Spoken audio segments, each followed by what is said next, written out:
Tole nagaa siniif haa baay'atu qashtiiwwan koo jirtu fayyaa keessanii nagaa kooti ani illee baay'ee sin jaalladha maatiin koo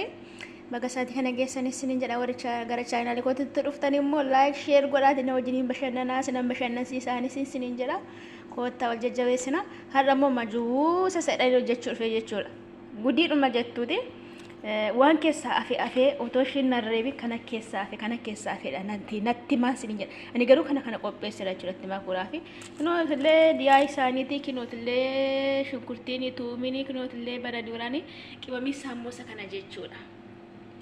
maaltu afe jettu natti maame achi immoo kanallee tan naqalee tan qophaa'ee jira lakkii itti nam'u yoo jettammoo natti ma nan dhossinaati jechuudha distichi keessa immoo zayitii jira lamatti muree jira jechuudha shunkurtiin illee kan akkatti bareeda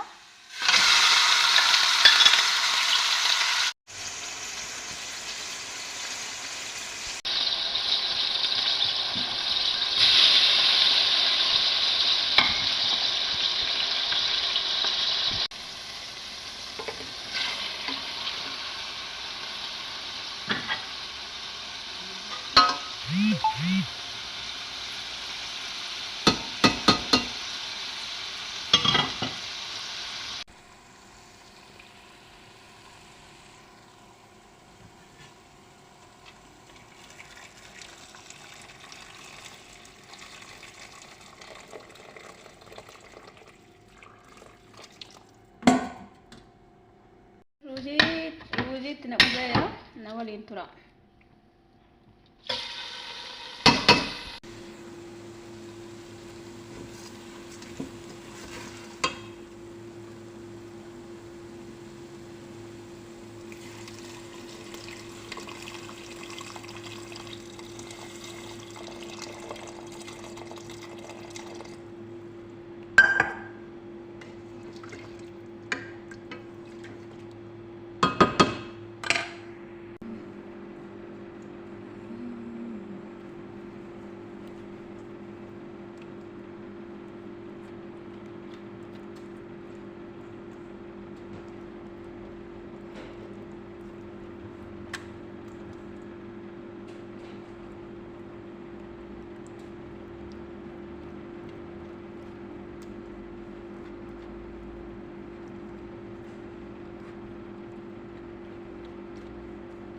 kana qofa wanti nan hojjedhe firee laabeettu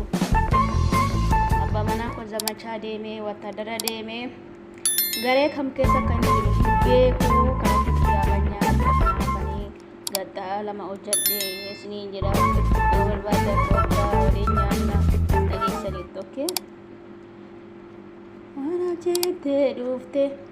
gara biyya lafa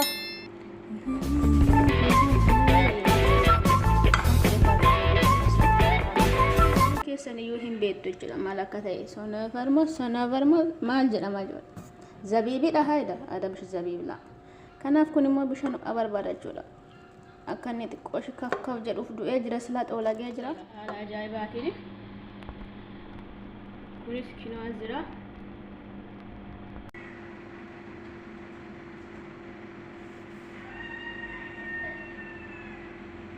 salata sadii kanarra qopheesse salata ajaa'ibaa jechuudha sinii fidaa siniin jedha murame kun akkas fakkaata jechuudha soosii isaallee kun asuma jira sunuma bira wanti irra qican immoo waan ta'e illee kun jira jechuudha